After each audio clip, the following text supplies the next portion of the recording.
आजकल क्योंकि आपको पता है टेप्स की बात हो रही है तो मैं भी टेप्स की बात कर ही दूं। टेप्स निकल रही हैं, जनाब जजेस के नाम आ रहे हैं। तो नौजवानों, एक चीज आपने समझनी है। 25 साल पहले मैंने जब पॉलिटिक्स में आया था तो मैंने तब कहा था कि पाकिस्तान का सबसे बड़ा मसला करप्शन है। ये टेप्स जो हो रही हैं, ये जो सारा ड्रामा है, अब आप समझें कि ये मसला है क्या मुल्क का। जिस मुल्क के अंदर उनका सरबरा, प्राइम मिनिस्टर और वजीर चोरी शुरू कर दें, मुल्क के पैसे को चोरी करके बाहर ले जाना शुरू कर दें, और वो बाहर क्यों ले जाना चाहते हैं, क्यों ले जाना पड़ता है? क्योंकि अगर मुल्क में पैसे रखेंगे तो नजर आ जाएंगे लोगों को, इसलिए उनको बाहर भेजना पड़ता है। तो दुगना नुकसान मुल्क का करते हैं। तब से मैं कह रहा हूं कि कौमें गरीब इसलिए नहीं होती कि उधर वसाइल की कमी है। कौमें गरीब इसलिए होती हैं कि जब उनके अपने सरबरा, उनके प्राइम मिनिस्टर, वजीर, जब वो मुल्क का पैसा चोरी करते हैं, वो मुल्क कभी आगे नहीं बढ़ सकता। अब यह हुआ क्या है, जरा ये आपने समझना है केस क्या है। पैनामा 2016 में पैनामा केस आया। वो पैनामा केस में क्या चीजें निकली? दुनिया में जिन लोगों ने अपना पैसा छुपा के ऑफशोर अकाउंट्स में रखे हुए थे, उनके नाम आ गए। उनमें से एक नाम आ गया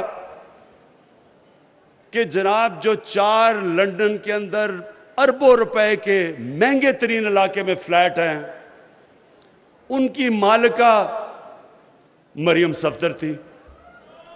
इधर से शुरू हुई बात। उसके बाद अदालत में केस गया, उसके बाद जेआईटी बनी, उसके बाद फिर सुप्रीम कोर्ट में आया और फैसला किया गया कि नवाज शरीफ को सजा हो गई। अब बजाय ये कि आप सिर्फ ये बता दें अदालतों को या पाकिस्तानियों को कि पैसा आया किधर से ये लंदन 4 बड़े बड़े फ्लैट लेने के, बजाय ये बताएं पहले क्यों निकाला,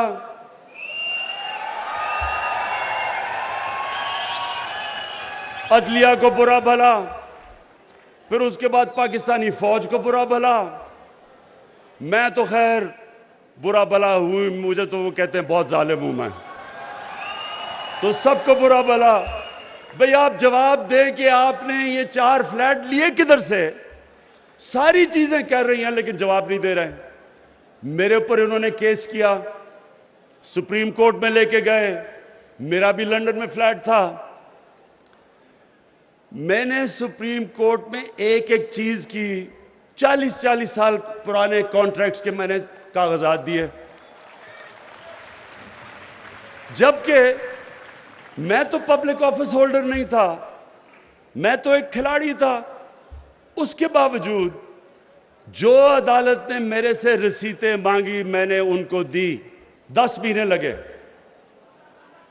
मैंने क्यों? और इन्होंने अभी तक, जब इन्होंने अदालत में पूछा, पहले असेंबली में झूठ बोला, ये हैं जी दस्तावेजात, वो फ्रॉड निकले।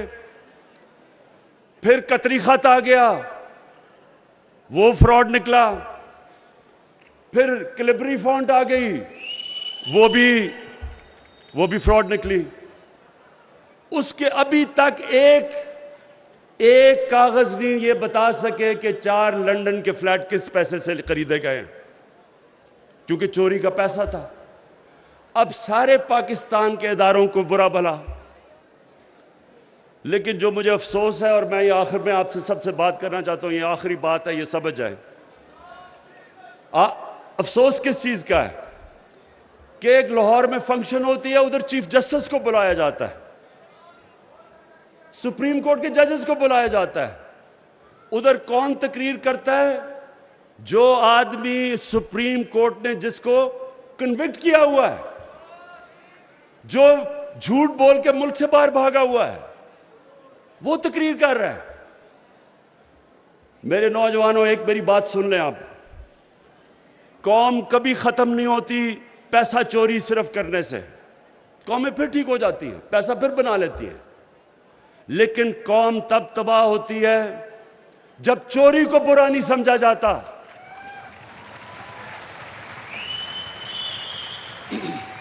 जब एक कौम की इखलाकियात खत्म होती है, कौम खत्म हो जाती है। मौलाना रूमी ने किसी ने पूछा कि कौम कैसे मरती है। मौलाना रूमी ने कहा, जब वो कौम, उन्होंने दो दरख्तों की मिसाल दी, एक खुशबूदार दरख्त और एक बदसूरत। कहता जब इनमें फर्क खत्म कर देती है, अच्छे बुरे की तमीज खत्म करती है, कौम मर जाती है। नबी सल्लल्लाहु अलैहि वसल्लम ने जो मदीना की रियासत बनाई थी, उसकी बुनियाद रखी थी अच्छे को अच्छा कहो और बदी को खत्म करो। अच्छे को अमर बिन मारूफ, बड़ा कुरान की आयत कि हमारे ऊपर फर्ज कर दिया कि अच्छे को अच्छा कहो, बुरे को बुरा कहो। जब तक एक कौम की अखलाकियात कायम रहती है, वो कौम को कोई खत्म नहीं कर सकता। जापान, 2 एटम बम गिरे जापान के ऊपर, 10 सालों में जापान फिर खड़ा हो गया। एटम बम भी तबाह नहीं कर सका, क्योंकि उनकी अखलाकियात कायम थी। जो मदीना की रियासत की बुनियाद इखलाकियात पे हमारे नबी सल्लल्लाहु अलैहि वसल्लम ने रखी थी, उसके बाद खुशहाली आई थी। तो मेरे पाकिस्तानियों, ये मैं आप सबको आखिर में ये कहना चाहता हूं कि ये कौम वो कौम बनने जा रही है जो आप अभी तसव्वुर नहीं कर सकते। अल्लाह ने इस कौम को सब कुछ दिया है, टैलेंट दिया है। यही नौजवान बाहर जाते हैं, एक से एक बड़ा काम कर देते हैं। हमारा सिस्टम क्योंकि करप्ट किया हुआ था, इसकी वजह से थोड़ा टाइम लग रहा है सिस्टम को ठीक करने में, लेकिन मुझे कोई शक नहीं कि ये अजीम कौम बनेगी। लेकिन एक चीज